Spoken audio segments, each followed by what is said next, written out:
the only one of me in the whole wide universe.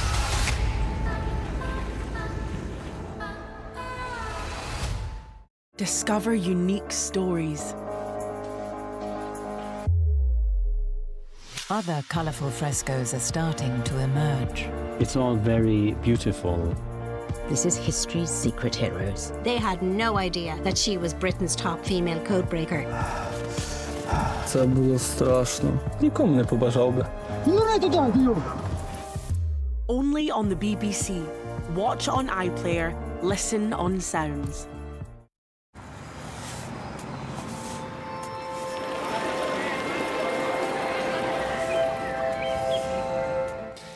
Thursday night on BBC One, where newscast, as usual, follows tonight's Question Time. Are too many people in this country off sick? The Prime Minister thinks we're suffering from what he calls a sick note culture. Is he right? And the government has finally got its Rwanda plan through. But if dying in the Channel isn't a deterrent, will being sent to Rwanda be? Tonight we're in Tottenham in North London, just down the road from the football stadium, in an area that's been solidly Labour since the 50s. But our local audience here is, as always, a broad reflection of the electoral picture across the country. Welcome to Question Time.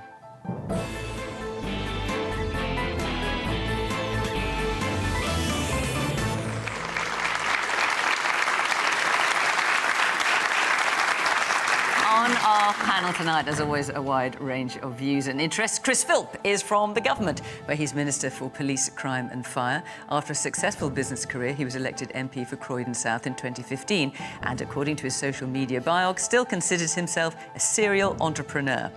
Labour's Wes Streeting speaks for his party on health and social care. He's been the MP for Ilford North, also since 2015, and at 41, he's already published his life story, So Far.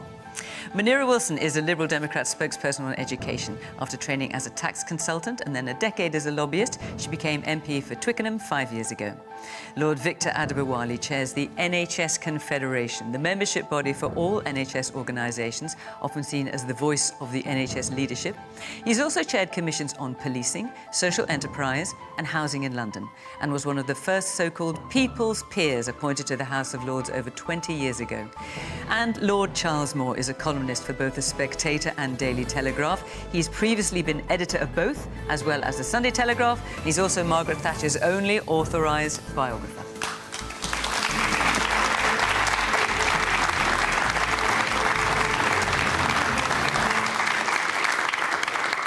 Good evening. Welcome to our panellists. Welcome to audience here in Tottenham. Great to see you. And, of course, welcome to you at home. You can join in the programme on social media. There's always a lively debate there. And you can also follow the programme on the iPlayer and on BBC Sounds, all sorts of different ways. Right, let's kick off with our first question, which is from Shelley Rahman. Does Britain have a sick note culture and a lazy workforce? So, the Prime Minister claimed this week, I think this is what you're referring to, Shelley, that Britain is suffering from a sick note culture and warned of over-medicalising normal worries. Shelley, can I just ask you, since you've asked this question, what's your view? I just think it's quite rich for our billionaire Prime Minister to be making such a comment and not having sympathy for hard-working British people, and that doesn't offer any sympathy for people who have sickness and disabilities. OK. Chris? Well, I mean, I wouldn't put it in quite the terms that Shelley did in her question, but I would say we need to get people, more people back into work. Since COVID, there are about 850,000 people more on long-term sick. And that is a problem for the country because it means we're paying a lot more in benefits, but it's also a missed opportunity for the individuals concerned who can improve their own lives and build prosperity by getting into work. And the idea of the reforms and the changes that were announced last week was to just make sure we are doing everything we can to get people back into work, which is fair to taxpayers who are obviously paying the benefits bill. And by the way, the working age benefits bill is in the region of £100 billion a year. I mean, these are enormous, enormous sums of money. And I think as a country, we'll be economically healthier, but it's also better for the individuals, for their mental health and everything else, to be helped back into work. And that is the idea. That has to be the right thing to do, both for the individuals and for the country as a whole.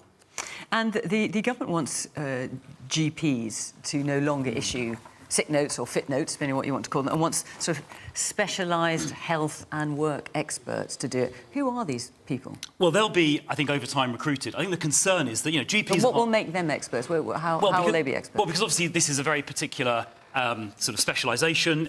They'll be trained to identify what people can do, what they're able to do, rather than just sign them off as sick. And obviously GPs are under lots of pressure, as we all know. We'd rather they were seeing, patients, you or me. There is also a concern that GPs, being busy, being under pressure, might just, be a little bit too quick to sign off the sick note. So having someone who is specialised in that area and who can think about what the individual is able to do, what things can they do with their condition, is a slightly more constructive way to look at it, and that's what's behind the idea. Gosh, there's a lot of hands up already. This is going to be interesting, but Wes, let me come to you first. I don't think we have a sick note culture and a lazy workforce. I think we have a sickness problem and a lazy government.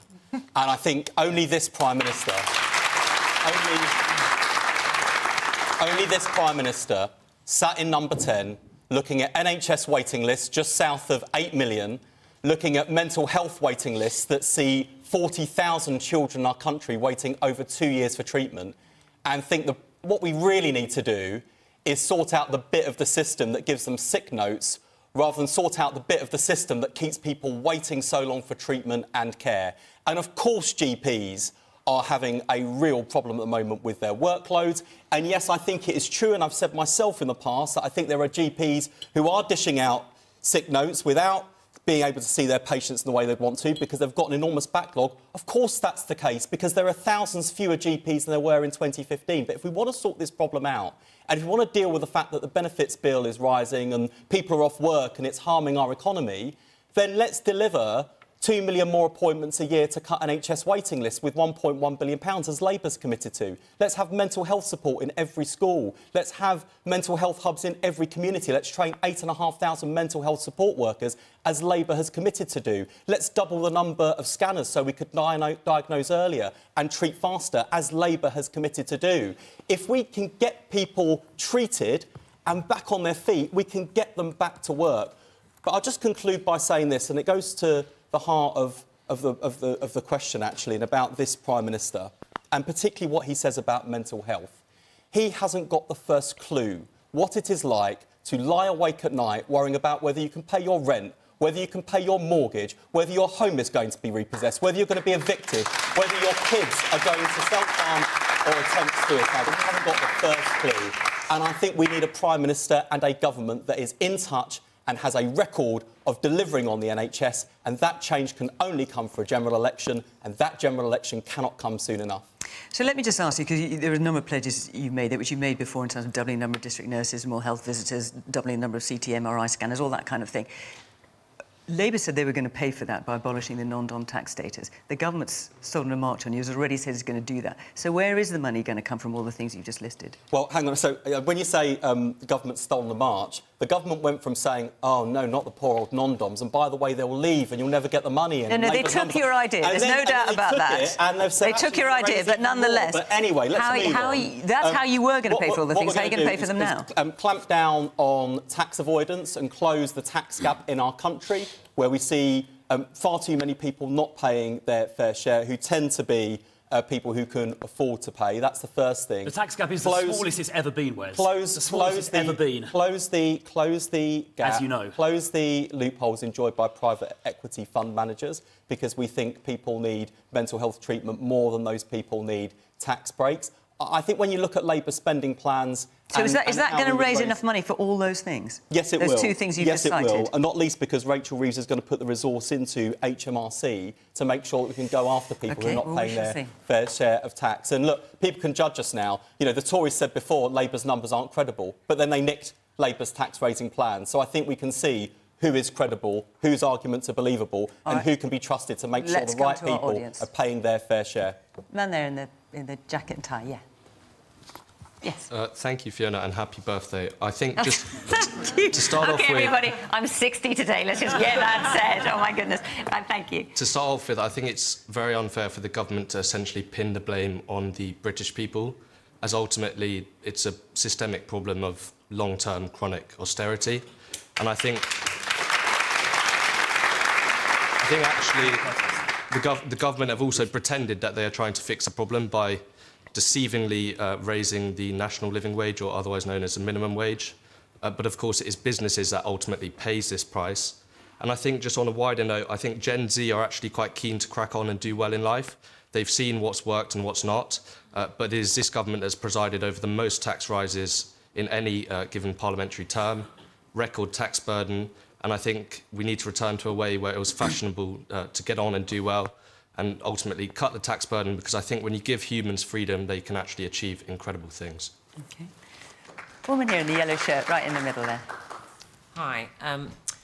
When you say that you're going to train experts and get them ready to be able to assess people, exactly what you're going to do? Because I have a client who was claiming disability benefits. He hasn't been able to... When you say have a client, what do you do? Okay, I'm a nutrition and lifestyle coach. I help people to improve their posture and well-being and intimate health. But I have a client who, I don't know how he injured himself, but he wasn't able to sit or stand for any long length of time for over 18 years. I've been with him when he's gone to have his assessment, and because he can stand for 4 minutes, he's deemed as being able to work. That's such a dangerous position. I've had to overturn his loss of income twice. I managed to overturn it because somebody has used a piece of paper and ticked and said, well, he walked from the door to the monitor, so that means he's okay.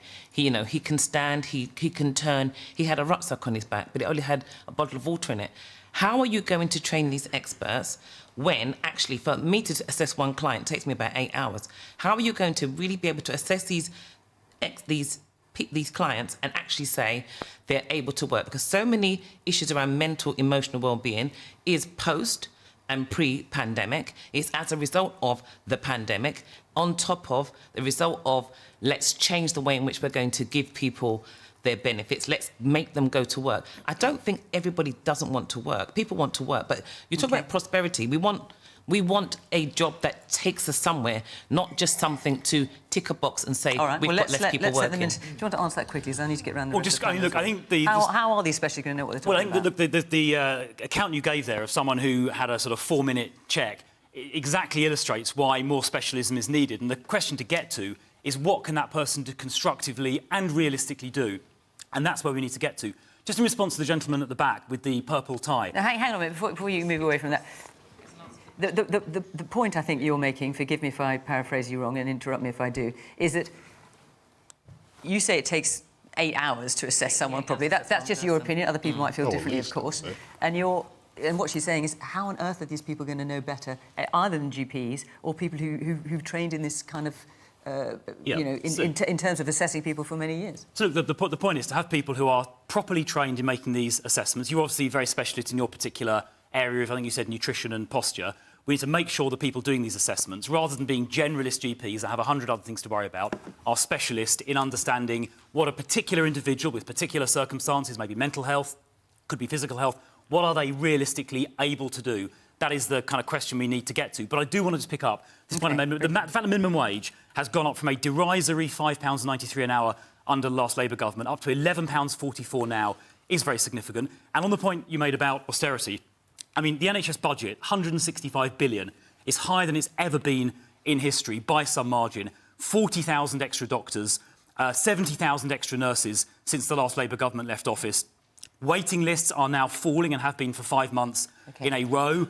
I mean, look, huge amounts of extra in resources and investment have gone in. Huge amounts of extra resources have gone in, and we are now beginning to see the results after what has obviously been a very difficult period. Well, look, we've got the pandemic and junior doctor strikes. We've got the head of the NHS Confederation here, so Victor, you might have a view on this. Let's hear your view on that, but also the question: does Britain have a sick note culture with a lazy workforce? No. I think, look, I mean, I'm getting on a bit, right? You're 60, I'm 62. I've got 2 years on you, right? And it's so great that everyone knows I'm 60 now. Anyway, you look good though. Thank you very much. Thank you, my workout. I'm feeling terrible. I've got a cold. Yeah, you look pretty cool as well. But honestly, if you can set your watch, I kind of groan. There's an election coming. The government gets tired. They're casting around for something to say that's going to keep the base or generate some energy about something. It usually involves having a go at somebody, right? And the language that we use, it gets used again, even in the question, do we have a sick note culture? It's cruel. You know it. You know it. If you're at home and the number that you use, Chris, 870,000 people, well, 2 million people have got long COVID. It's a recognised illness as a result of the COVID. So let's just be clear about what we're talking about here. I've very rarely met somebody who doesn't want to work and doesn't want help to work. For every month you're out of work, your mental health deteriorates, but measurable mental health, anxiety and depression scores. You need help to regain confidence, to build the skills, retain the skills, and you might go back to different work.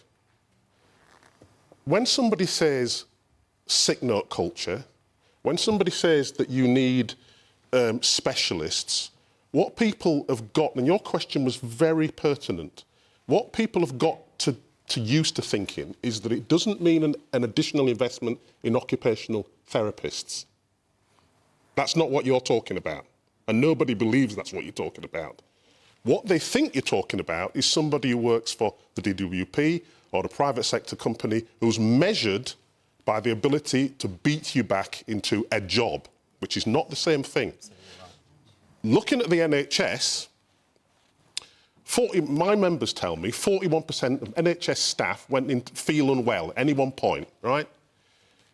54% went into work while feeling unwell. 34% are emotionally exhausted, and you all know what that feels like, right? 30% are burnt out. 57%, however, think the NHS actually does quite a good job, and I'm really pleased that NHS England have continued the support, the professional support for professionals that work in the NHS. So we need to do this. We need to stop using this performative language. You know, Rishi knows better. He does. He runs the country. It doesn't matter about a billionaire. Bit of empathy, bit of kindness, bit of understanding. Talk to people. People want to work. Let's work with those people, give them the support they need and the time that they need, and they'll work. But let's not beat people, let's not be cruel, and let's not waste money. And there's no point saying, right, we're spending 100 billion quid, so therefore we've got to be cruel to a section of the community. That no one's talking about being cruel. No one's saying that. It's not. Well, it's what it sounded like. It's what it sounded like, and what it sounded like when Rishi used those terms. And I noticed when you said to Shelley, I wouldn't put it like that. That's exactly how the Prime Minister put it. Yeah. So can we just wind our neck in? Let's understand how people actually live and give people actual support. Charles Moore.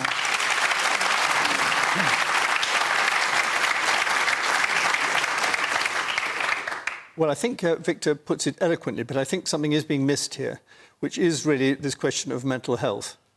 The fact of the matter is that if you get a sick note, that usually means you're off work, and as a result.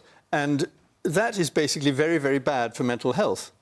Of course, there are a lot of people who cannot work because of their mental health problems, but it would be a very odd idea if you're helping mental health by getting everybody off work. And one of the problems with the National Health Service, I think, is that it's actually very ill-adjusted to the question of mental health. It's much better on physical health, and it's rather behind the curve on mental health. And I think it's very, very hard. And, you know, I've known people well who've experienced this. And if you think of what they went through with COVID, why did COVID have such a bad effect on people? One, because they got it, if they did, but also because of mental health afflictions related to it. And one was fear of COVID, and the other was not being able to work properly. Charles, and therefore, I think it is very important to think through what we're doing when we're signing people off all the time for mental health. And it cannot be the case that, for example, I believe the increased diagnosis of ADHD is 50% in the last 6 months. Now, there's something funny about that. It's not really a believable statistic. And I think that what we need to think about here is how actually do we address this mental health problem? And in this respect, I agree very much with what's been said about the Prime Minister's wrong language about this, but I think the issue is an important one, and I think that it's not satisfactorily served by a GP who inevitably does have very few minutes to say, OK, you've got a mental health problem, and therefore you can have a sick note. And I know from many people I know who've gone through this that one of the things GPs mostly do about mental health is just prescribe pills. And again, it's a problem of time. And I think we do need to really get into this rather than... I mean, most of this discussion has been political so far. I think it shouldn't be. It's not political. I'm really... OK, briefly, because I need to get... No, but we just need to correct something. One of the good things that Rishi Sunak has actually done, this government has done, is increase spending on mental health interventions, the IAP programme. So actually, when you go to your doctor, it's just as likely that you're going to be sent to increase access to Talking Therapies programme. So we just need to be clear. I think it's a caricature to say that doctors just hand these things out.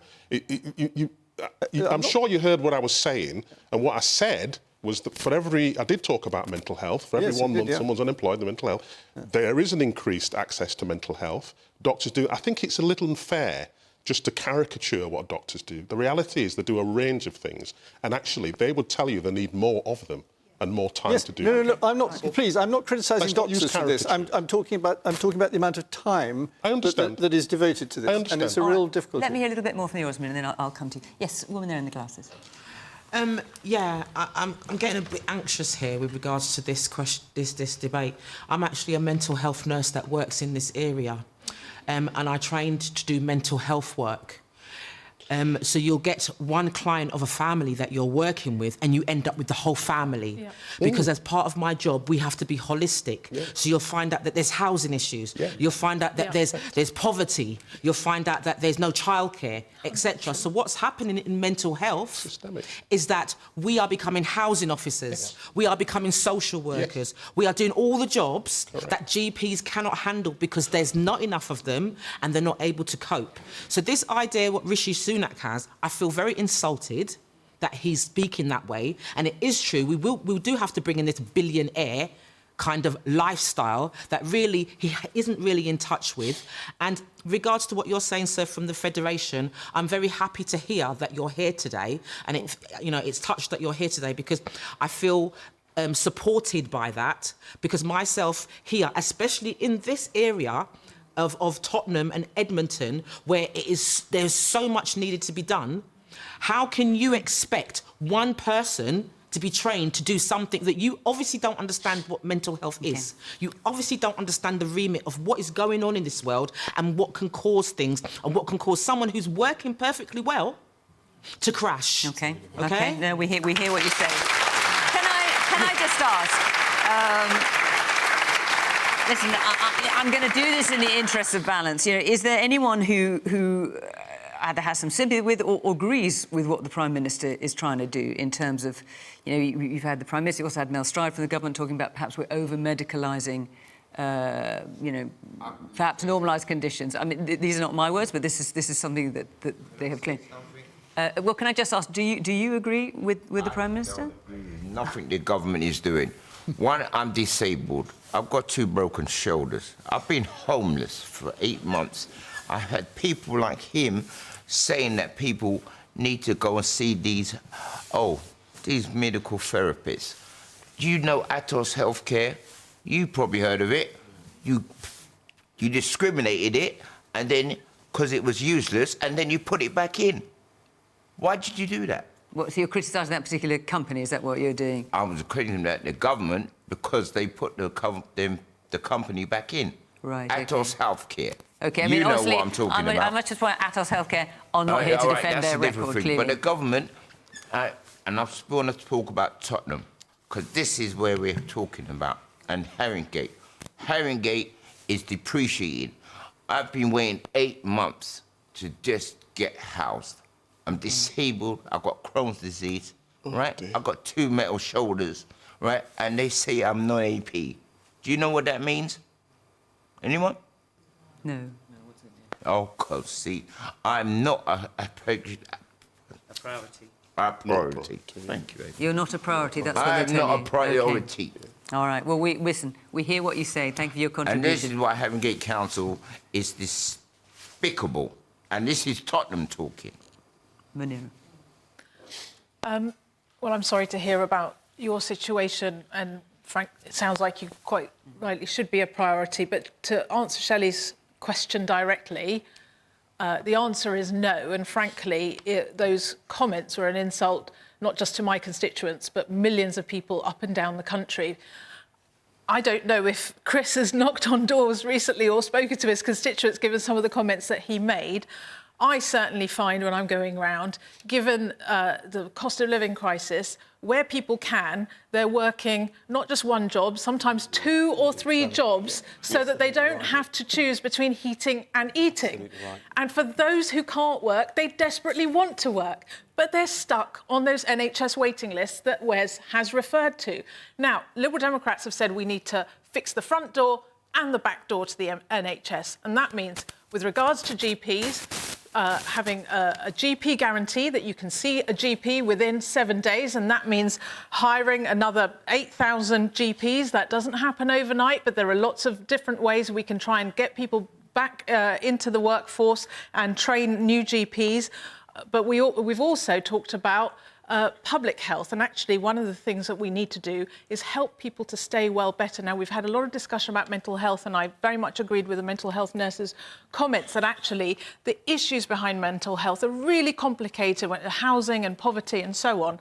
But also, Liberal Democrats have said what people need at various points in their life when they're particularly vulnerable to having mental health issues is having a mental health MOT. So we take a preventative approach to health and not just treating people all the time. And then you've got to fix the back door that is social care, because if you're disabled or if you're very ill and frail and you need social care, we can't relieve the hospital beds by discharging into social care. We know that social care is absolutely broken. We need to increase the salary that we give to care workers so that we can tackle the workforce shortages there. And we need a cross-party group to come together after the next election to fix the social care problem, the thing that Boris Johnson promised on the steps of Downing Street in 2019 to fix.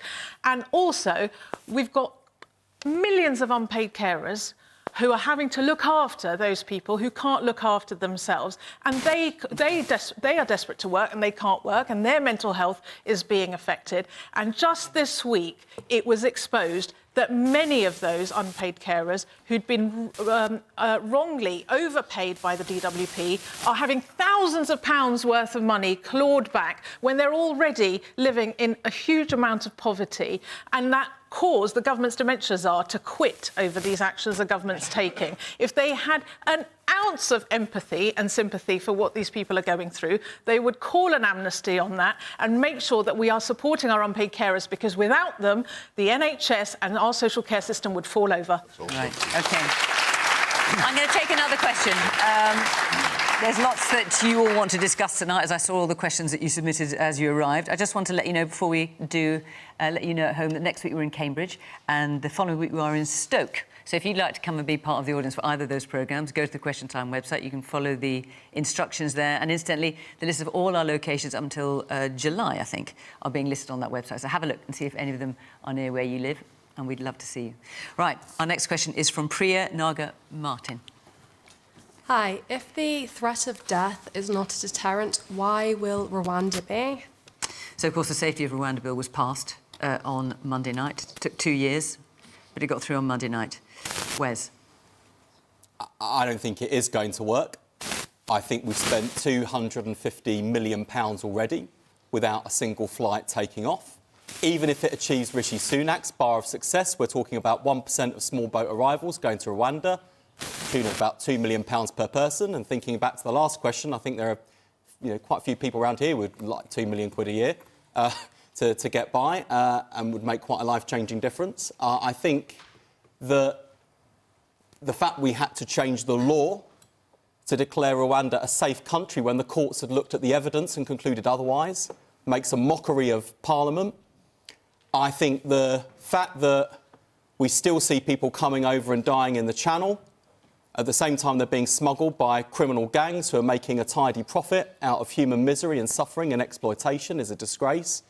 The fact we've got so many people in this country today who've come here seeking refuge, who are unable to work and participate and contribute to the country that's taken them in and they want to be part of, because their claim hasn't been processed and no decision's been made. I think the whole system is a mess.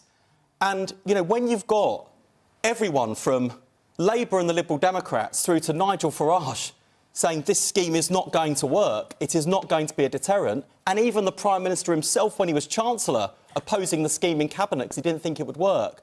The fact we've spent so much time and so much public money on a gimmick is an absolute disgrace, especially when money is so scarce and the people we're talking about, yes, there'll be some people taking the mick, there always are, but we are talking about people who have fled suffering, torture, misery, and are in a desperate situation that none of us would ever wish to be. And having seen some of those people in my constituency advice surgery, desperate to participate, desperate to be part of this country, desperate to build a new life, and they are demonised in the way that we've seen, with ugly rhetoric from people like Suella Braverman, who is still a Conservative MP, even though she associates with the far right across Europe, I think is an absolute disgrace, and it's a shame on our politics.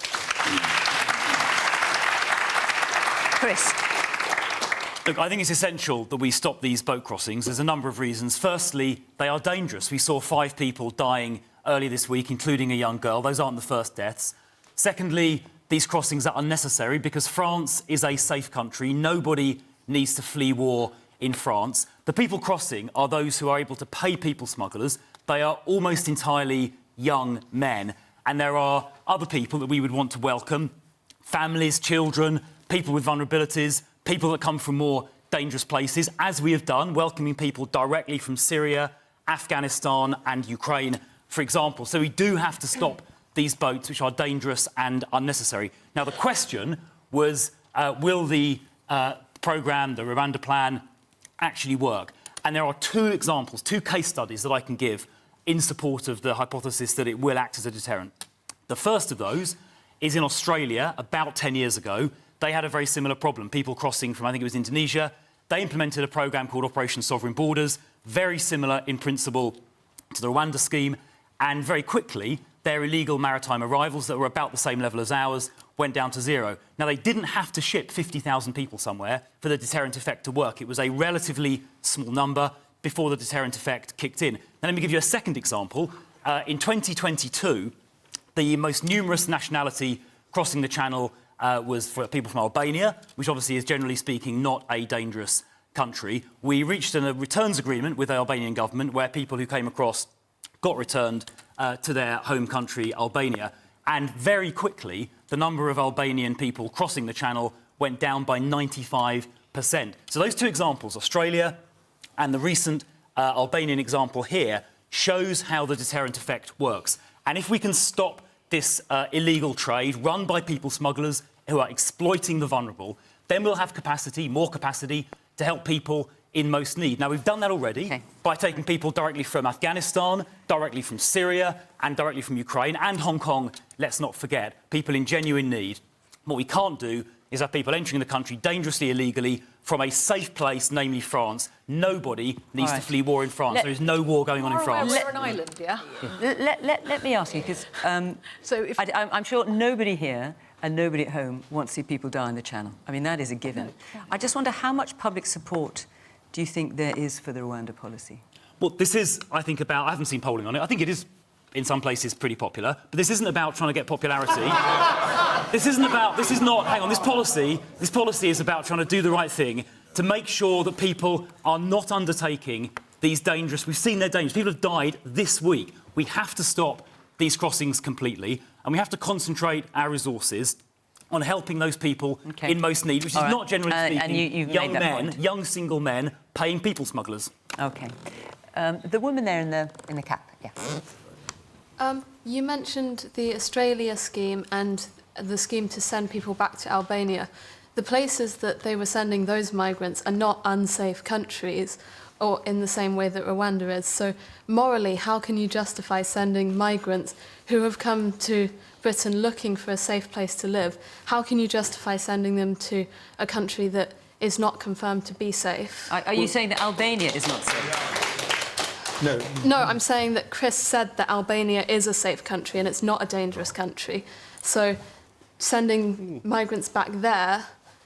It's not the same as sending people to Rwanda, that's the point you're making. OK, Chris, Rwanda is, in our view, a safe country. I mean, the UNHCR themselves... the UNHCR, the UN High Commission on Refugees themselves send refugees to, guess where? Rwanda. The UNHCR sent people there. The court found, the High Supreme Court... But they can then be resettled in other countries, including Europe. And to be clear, the court case in the autumn, there was a particular reason they said that they were unhappy with Rwanda, and it was to do with the risk that Rwanda... Not that Rwanda was in itself unsafe, the court had a concern about Rwanda sending people elsewhere, some other country that might not be safe. And so that's why, I think actually today, we've ratified a new treaty with Rwanda, confirming that in relation to people that go from the UK to Rwanda, that will not happen. There is a treaty obligation on Rwanda not to do that, and that directly addresses the concern raised by the Supreme Court. There's probably going to be quite a few questions for you, Chris. I'm just going to go around quite a few people in the audience. Yes, man here in the white T-shirt, yeah. Yeah, I think there's a huge amount wrong with this policy and the whole idea of it. But I'll come to two things. The first thing is the money that's been spent. It's a huge waste of taxpayers' money. And if I could, I would withdraw my consent for my taxpayers' money to be used in that way. I think it's morally reprehensible.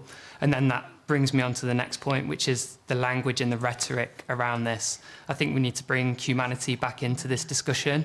And when I speak to friends that live overseas and meet people from overseas, I'm actually embarrassed by the reputation that my country has around this. And that message transcends borders, and people hear what we have to say. And I think we should bring some more positivity and humanity back to the debate. OK. Man in the... you've got grey zip top on, yeah. Yeah, what's his name? Chris? This is Chris, yes. Yeah, Chris. Chris Philp. I come from a neighbouring country called Congo, if you know geographically, that is located right next door to Rwanda. And right now in Goma, there's a genocide going on, and there's such a big conflict going on with people from Rwanda. So had my family members come from Goma on a crossing right now, would they then be sent back to the country that they're supposedly warring, Rwanda? Does that make any sense to you?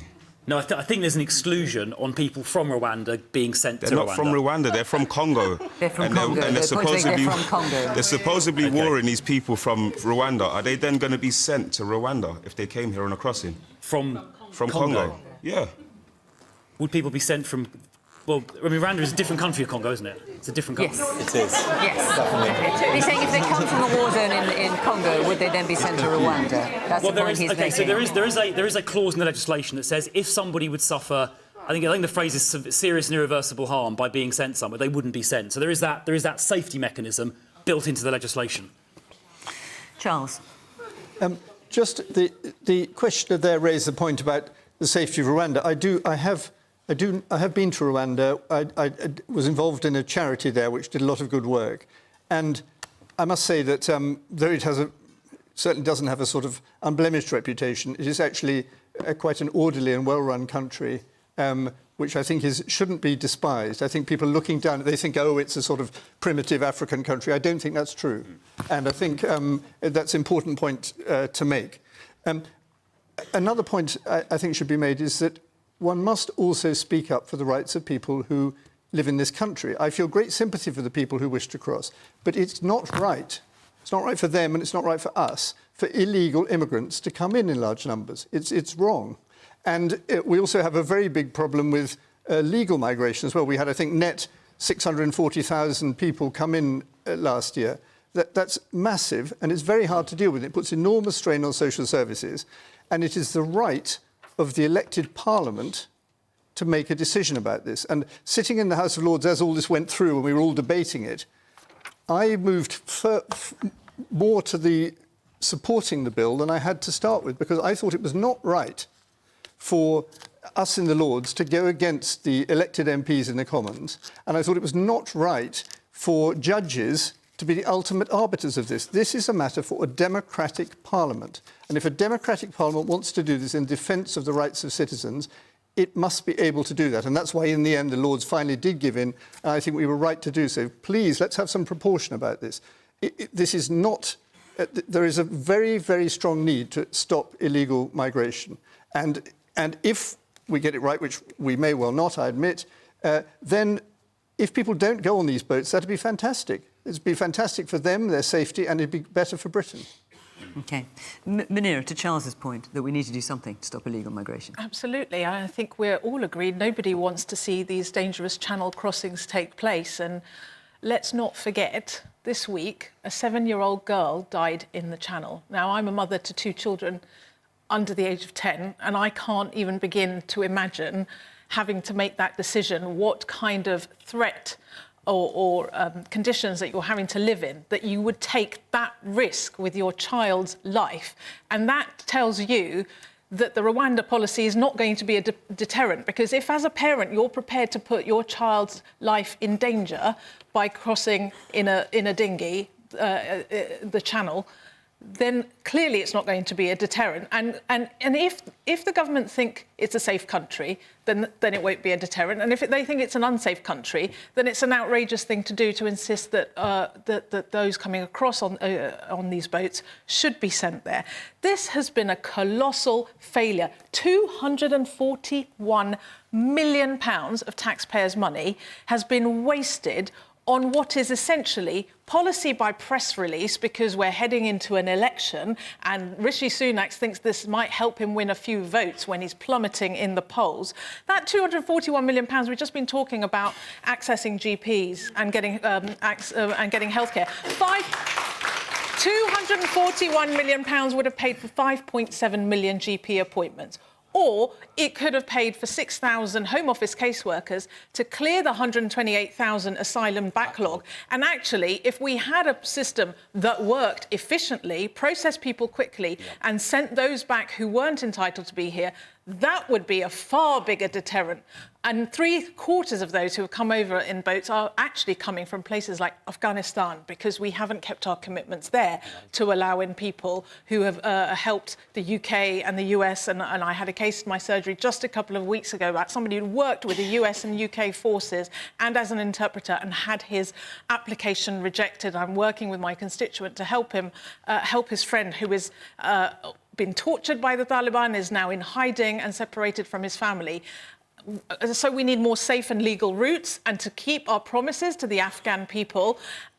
But the problem is the government doesn't want to focus on the mundane tasks of fixing the backlog and sorting out those safe and legal routes, because this is an election-grabbing headline. Well, frankly, the people are fed up of it, and it's time. We just had a general election.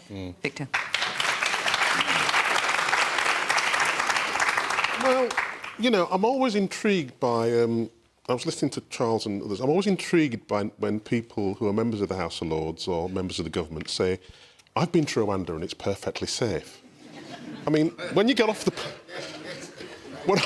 if I got off the plane in Rwanda, I'm sure it'd be perfectly safe. You know, decent hotel, you know, gin and tonic at 5 o'clock. But I'll tell you what, I won't want to live there. And I'll tell you why I won't want to live there. Because my gay friends couldn't come and visit me. Because, as that chap, there's still skirmishes on the borders with other countries, which means it's not safe, right? It's just not safe. And because you've been there, I mean, you think it's safe to send...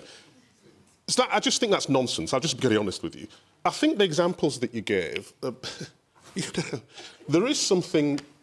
Policies that are cruel might work, but they're still cruel, and we shouldn't be doing them. And by the way, the conditions that Australia sends those people to on an island off the coast are appalling. They're actually appalling. So let's just be clear about that. I also think that, look, there are 60-odd million people in this country. By and large, right, we are kind, good people. We know that because we've just taken thousands of Ukrainians in, plus thousands of people from Hong Kong Chinese, right? So we know that. We also know that there are places and people where cruelty is popular. You, the government, should not be supporting that on that basis. You know it's cruel. There are 3 things about this thing which are wrong. The first is, this is a country of law, and yes, you're right, we have got a democracy in the government that leads us under law, right? And it was High Court judges that said that Rwanda was unsafe, not some think tank or a couple of people behind it. It was the High Court. They said it was unsafe, and then, in order to respond to that, the government said, we think it's safe. It's a bit like the government saying, we're going to legislate against gravity because it's inconvenient, to which my response is, take you to the top of Victoria Tower, you jump first. So I just think it's nonsense. Then there's the cost, and I'll just give you a number. Doing the sorts of things that Munira has suggested that are like common sense, boring, common sense, doable and would work, would cost about £53,000 per person, right? Doing it the government's way costs £233,000 per person, right? Some of these people, quite rightly, could be helping you, could be helping you, could be helping you, could be helping you, because they want to work. And what we do know is that actually this economy, the NHS, was built by people who came over as migrants. And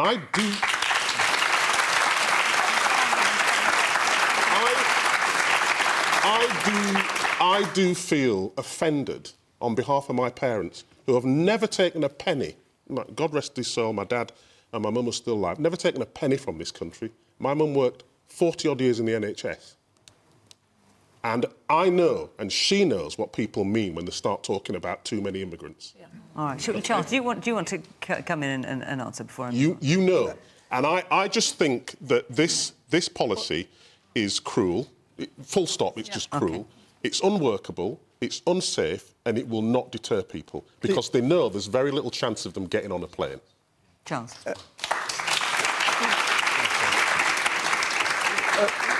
What I think Victor's missing is that the present circumstances are cruel. It's very, very cruel that this system is this great big business model of crooks sending people across boats to a very, in very uncertain future. That's cruel.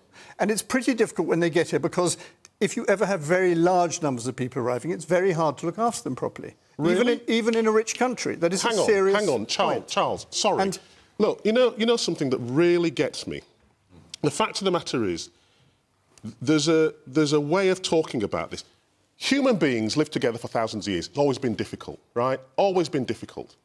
What makes it more difficult is when we get the kind of performative language that suggests that you should live in fear of people that don't look like you, people who've come from a different place. You started it. No, I would rather that you actually talked about hope. You gave people examples, of which there are millions, of the benefits of migration. Right. The actual fact that your family, people on this panel, you go back far enough, all of us have come from somewhere. Well, Victor, let me let Charles answer. I need to take on another topic as well. Have that performative language. It's not performative. I think it's very difficult to take in a very large number of people at any one time, particularly if they're not legal. And apart from anything else, if there's a queue, they're jumping it. And that is a serious problem. It's not good that we have 45,000 people in hotels. And you can't say, oh, well, this is easily answered. Let me deal with that issue. No, hang on. Please, Victor, I think you're being rude and unfair to people who have absolutely genuine worries about this situation. I'm not. I accept the worry. Because you're saying this language is performative. It is performative. Really, when you're talking about too many immigrants, you're saying something dark and unkind. It's not. It is performative. And I've given you an example. Hang on, it's not true. I hear what you're saying, but let Charles answer as well. Every country in the world needs to be concerned about the level of immigration. It doesn't mean that immigration is all bad. Of course it doesn't mean that. But it is a serious concern. It's become a more serious concern. And I'm rather dismayed that point is not really being discussed tonight. I think it's really, really important, and it will be really important, I think, at the election. And I'd add one more point. It's important it's also reasonable for any country to have some kind of control. So we can debate this and we can agree or disagree about how much or little immigration we think is right. But it should be for the democratic parliament to decide that, and not for people illegally entering the country paying people smugglers. We can agree who we need to come here to go after the people smugglers. Which we're doing. Obviously, Wes, we're doing that. It'd be so much better if you put the money from Rwanda, if you put it into a proper cross-border crime and policing to tackle the criminal gangs. Wes, as I get a letter every week, a classified letter from the NCA, I can tell you that the National Crime Agency, a very large proportion of their top operations are directed against the gangs. Obviously, that's happening. But we do need to have control over who doesn't come here, both to work, legally to come here and work, which we obviously value, but controlled. We'll decide who meets the criteria. And for humanitarian purposes, we should decide, the government and the public here, who should come in. And we've been very generous with Ukraine, 200,000 people. Hong Kong, Afghanistan, 25,000 people. All right. Okay. Syria, 25,000 people. It should be based on need, not based on mostly young men paying people smugglers, leaving a manifestly safe country, France. OK, listen, I know loads of you... Hang on, Munira. Island. You can't get here without crossing the channel. You don't need to come to France. It's safe. Okay, listen, hang on a minute. OK, whoa. There's refugee families. Hang on a minute. We've got 10 minutes left. We've only done 2 questions. So, if you'll forgive me, I'm going to move on to another question. Not because this isn't worth debating, because it really is, and I can tell how passionately you feel about it. But you asked about other questions as well, and I'm going to try and shoehorn 1 more in. I was going to try and get 4 in. I'm clearly going to get to 3. So, and I'm sure as eggs is eggs, we will revisit this topic. So, forgive me, I'm going to move on to Ryan Wiggins. There you are. The most recent statistics suggest there are over 30,000 unused properties across London. With increasing rents and property ownership a pipe dream, how will you solve London's housing crisis and give young people like me the security you had? So, Ryan, how old are you, if you don't mind me asking? 24. 24. And have you any idea when you think you might be able to own a property of your own? No. It's a dream. Yeah, it's a dream at the moment. OK. Munira. Well, thank you for your question, Ryan. As a London MP, obviously, I hear from young people like you desperate to either get on the housing ladder or even just be able to afford to rent somewhere. And not least, I see every week in my surgery families living in desperately overcrowded and unsuitable accommodation. It's not a housing crisis, it's a housing emergency. And yes, as you say, there are many unused properties that we need to try and bring back into use, and there should be policies in place that allow the mayor to be able to try and get those homes back into use. But also there are commercial properties, particularly in different parts of the city, that frankly are not viable anymore because of the way we're all working now, that could be brought into use. But to protect renters in particular and the rising levels of people who are being made homeless, we should be scrapping the Section 21 no-fault eviction notices immediately.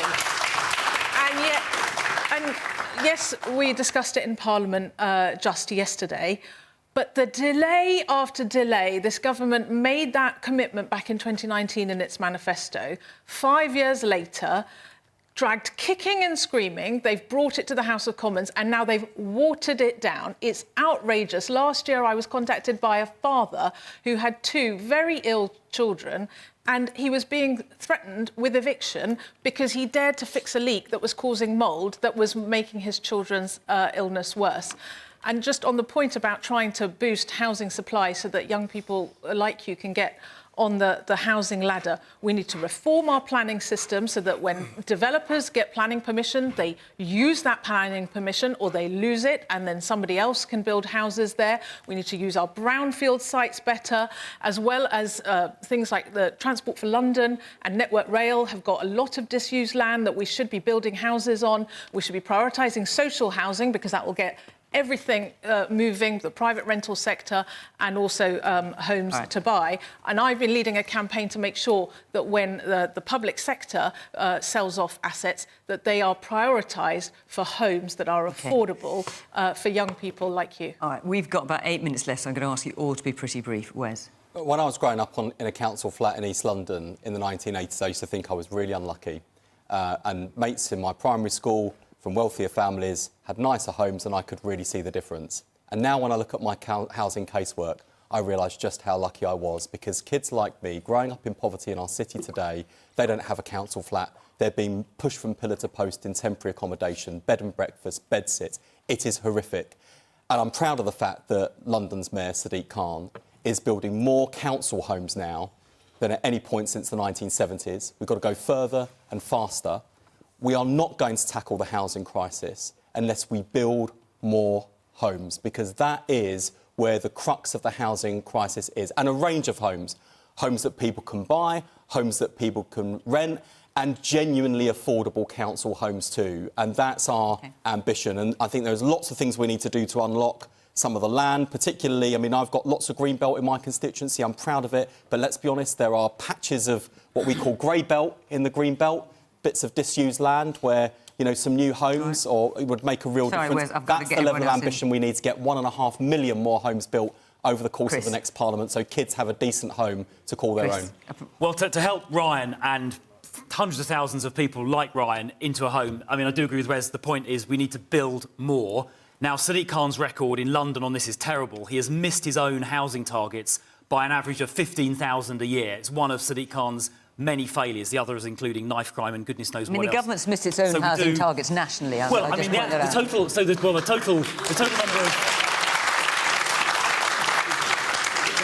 the total number of housing starts and completions is considerably higher now than it was when Labour left office 14 years ago.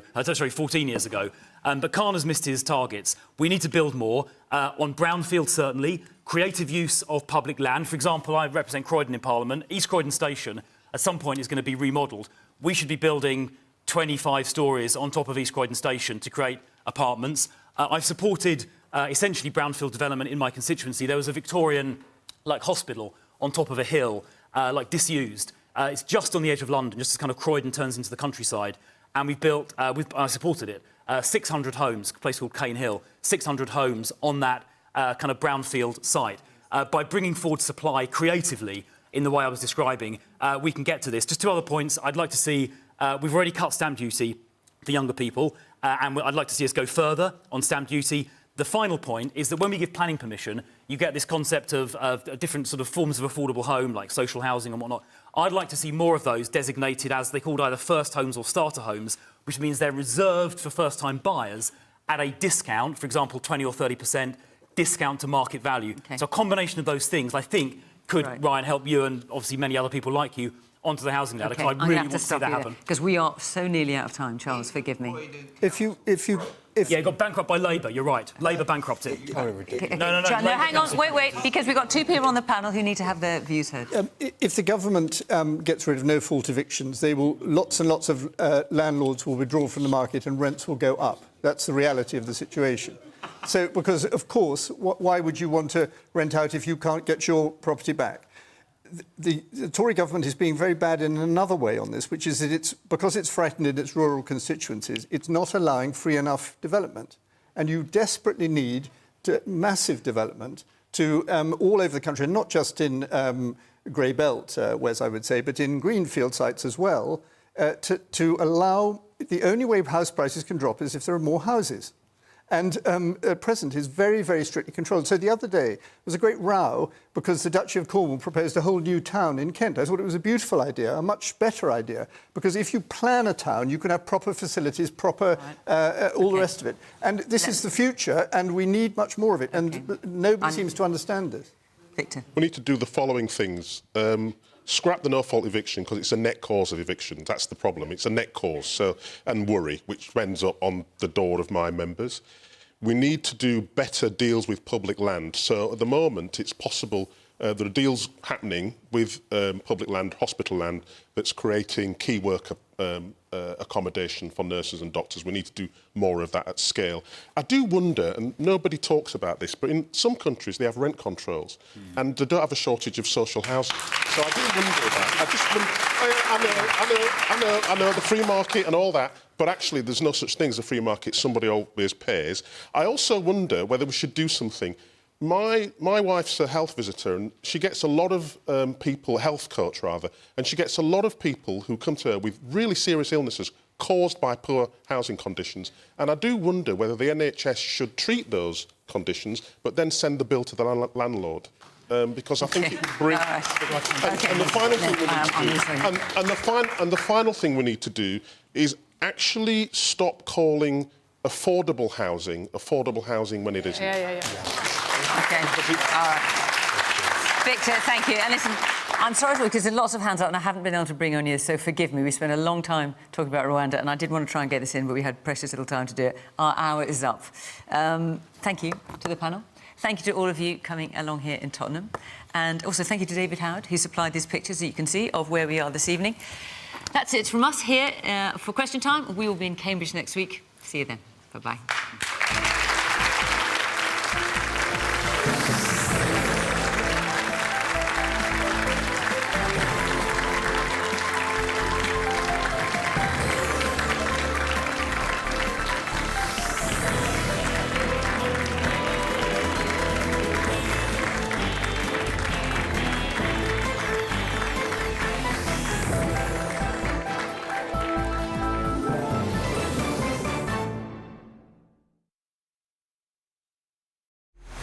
final day, boundaries taking, accelerating. England go marching on. The French are coming for you. Dominating, history making. A Grand Slam decider. Feel every moment of the Women's Six Nations. The final day starts Saturday at 12 on BBC One and iPlayer. If you don't get away, you just become what everybody already thinks you are.